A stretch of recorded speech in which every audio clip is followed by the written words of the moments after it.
Hey there, Business 621 students. Today I'd like to show you a little bit about the forecasting project and how to get data for your company's revenues through Mergent Online. So we're looking at the forecasting project, experiential learning, getting company data from Mergent Online. So you might want to follow along with me, pause the screen when you need to, and put your own company in rather than the example company. So we'll click on this. Everything I'm doing in this screencast will be just following this outline. Not everything, at least getting the data. So we start by going to the Manoa library, and we go there because I want to show you that there's a bunch of other resources available. So Mergent Online is useful, but you might find other company information, other locations at the library.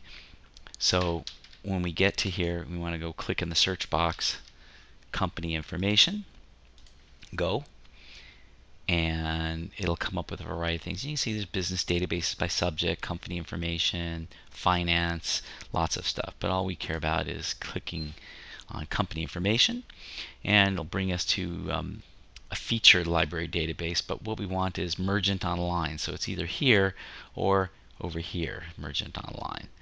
Click on that, and it'll ask us to what resources we want to use, which is this Mergent Online. And you'll notice that it limits it only to 12 users at a time. So if you have trouble logging in, it might be that there's more than 12 users and you have to come back later. So let's click on this, and I'm already logged in, but if you weren't logged in, it would have already asked for your UH username and password, and then you just put that in and it should bring you over to here.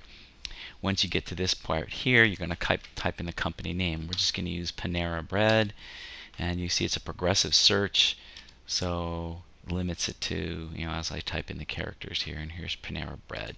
You can click on that.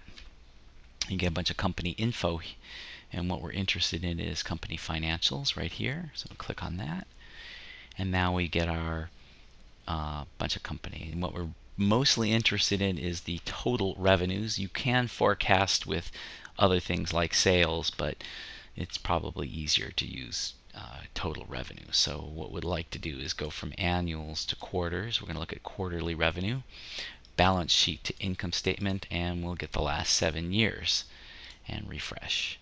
You're going to need a fair amount of data to get a pretty accurate revenue forecast. So 7 years is pretty much standard for what we need. And we're looking for total revenues, and it should be around here somewhere. There it is, total revenues. Okay, so we have total revenues per quarter. Now what I could do at this point is I could download all this information to a spreadsheet, but since we're only getting 7 years of quarterly financial data, it's not that much. You can see it all fits on my screen here, so I'm going to take a little shortcut. And so you can do otherwise. You could go download the spreadsheet, but then it might not convert things properly. So I'm going to just select from the top corner of report date all the way to total revenues here. So I've got report date all the way to what I really care about is this report date, the quarters, and total revenues.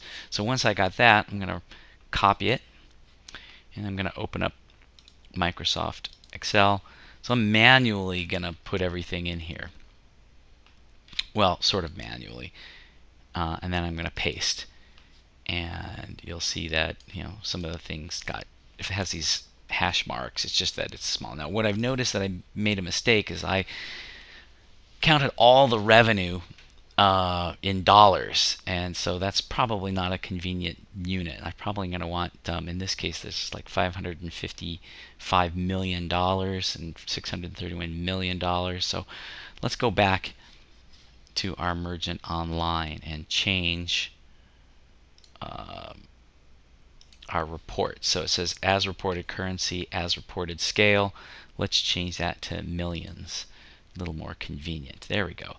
So now I'm going to do the same thing, select all the way down to total revenues. There we go. Copy that. And I'm just putting it into a more convenient format. I'm going to take another shortcut. I'm going to do a paste special here. And when I paste special, ooh, no, that's not going to work. Let's just paste it here. Paste it like this. And I'm going to now select it again, copy like this, then go to sheet 2 and paste special. And I'm going to click values. I don't want any of that formatting. And I'm going to transpose it because the data that I need to have for creating a trend line in and for Megastat is going to be in columns. So, and this is in rows. So I'm going to transpose that. Okay, and I see I've got the report date there, and I got my quarters, and I've got total revenues. So the first thing I want to do is get rid of the things I don't need. So I'll get rid of those. And you'll notice also, put a title on here.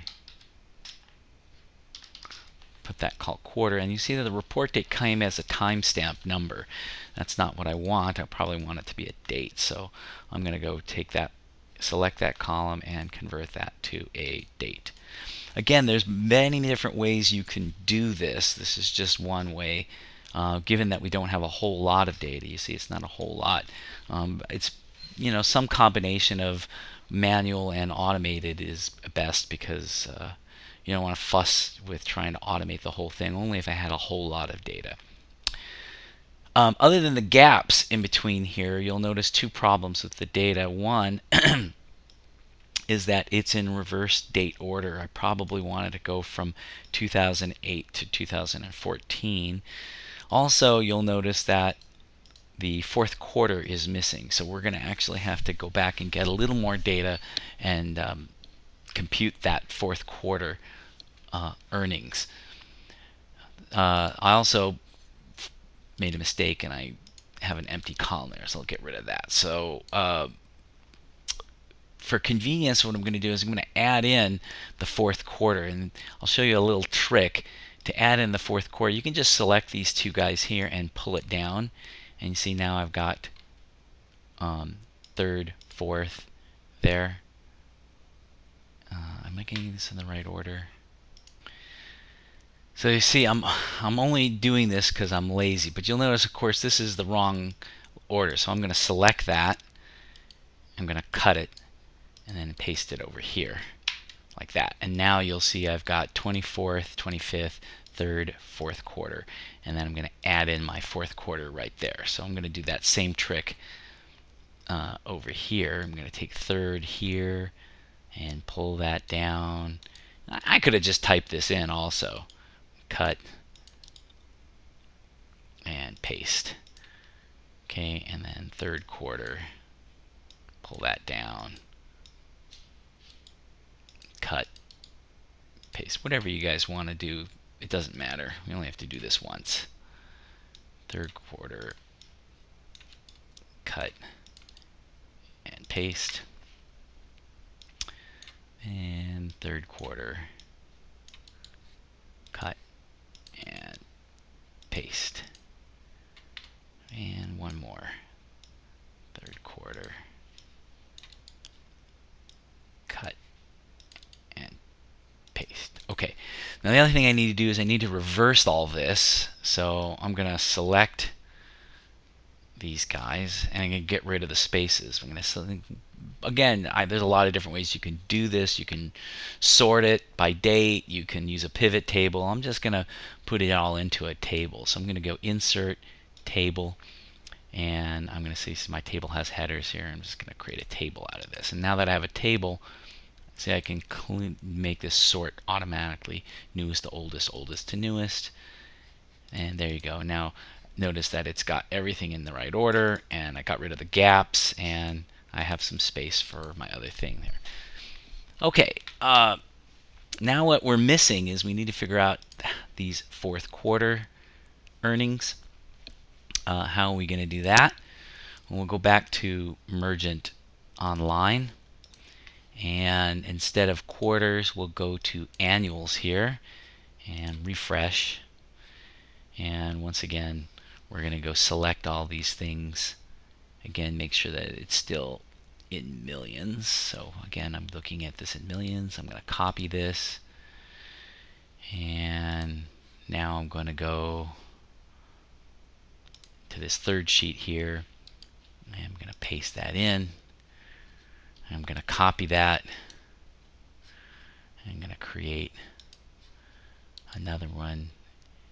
I'm going to paste special. Once again, I'm going to transpose this.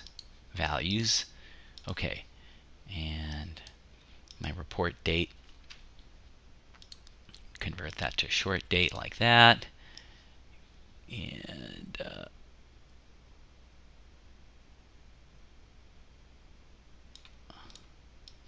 I don't need the bakery revenues. I just need total revenues. So I'm going to get rid of these. All right. And once again, I should probably reverse this just to keep it simple. Okay, and then oldest to newest. All right, good. Now I've got all my total revenues. Now what I need to do is I need to compute from the total revenues here. I can subtract off the sum of the first through third quarters,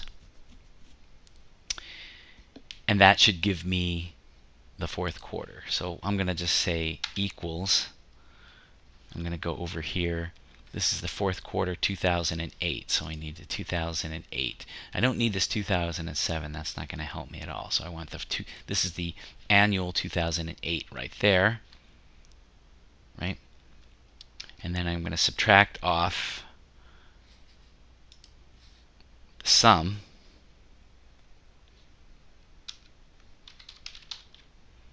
of the above. So once again, I went to the other spreadsheet. I got the 2008 annual total. That's quarters 1, 2, 3, and 4 together. That's this right here. And then I'm subtracting off the sum of the first 3 quarters. That should give me an error. I think I made a mistake. I'll try that again. So I pressed escape and I'm clearing that. I'm going to say equals. Go to sheet 4, 2008. Go back to sheet 2, minus the sum of those guys. Okay, double check that. Close the parenthesis. Okay, sum B3. Hopefully that's correct. And I'm getting a value error. Tell you what, since there's only 1, 2, 3, 4, 5, 6 values that I care about here, 1, 2, 3, 4, 5, 6 values, I'm not going to jerk around. It's not worth it. So I'm going to just go over here and I'm going to copy like this, copy that, and go back to my sheet here, what I care about, and I'm going to paste this over here for reference. So I'll paste those special. Again, I got these things as dates. I need to convert those back to dates. There we go. Okay, so I'm just going to make this easier. Equals that minus sum of those. There we go. That's better. That looks correct. And notice it's in alignment with that. That should be okay. Equals this one minus the sum of quarters 1 through 3. And this is equal to that one, 2010, minus sum of 1 through. It's very easy to make a mistake here, so please be careful. Check your work. Make sure that the number here seems reasonable. 428 seems a little unreasonable, so I'm going to go check that by clicking on this, and I can see that it's G6, 2010, 2010. Okay, 1052, sum of these 3. I guess it's right. Okay, just seems a little high.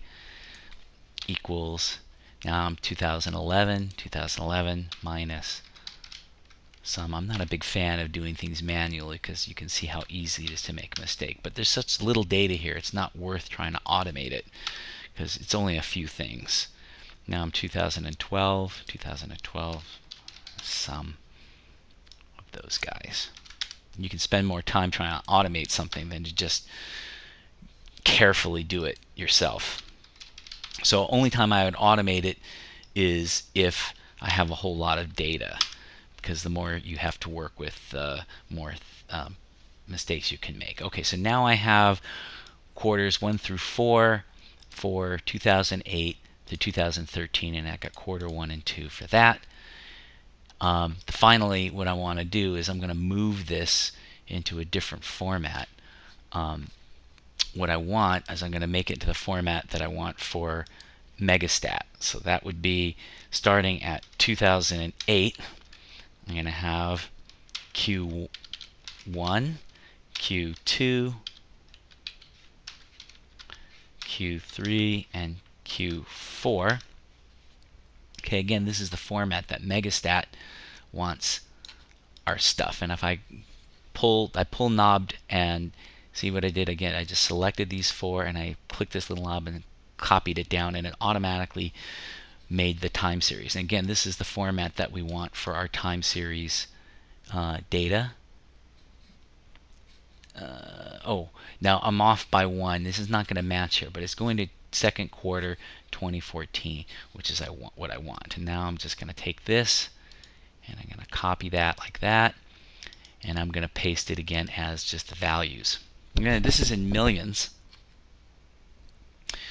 I should have left a row up the top, so I'm going to select that. I'm going to cut that, move it over here, paste it, and so this is year, quarter, and revenue in millions, right? Okay, good. Now that I've got that, I can just delete all the other things that I don't need anymore, right? So this is that. I don't need this sheet anymore. I don't need that sheet anymore. And I'm just cleaning up here, and I don't need that sheet anymore. Alternatively, you can copy and paste this into a new spreadsheet if you like. And now we're ready to go forward and use this data for FP1.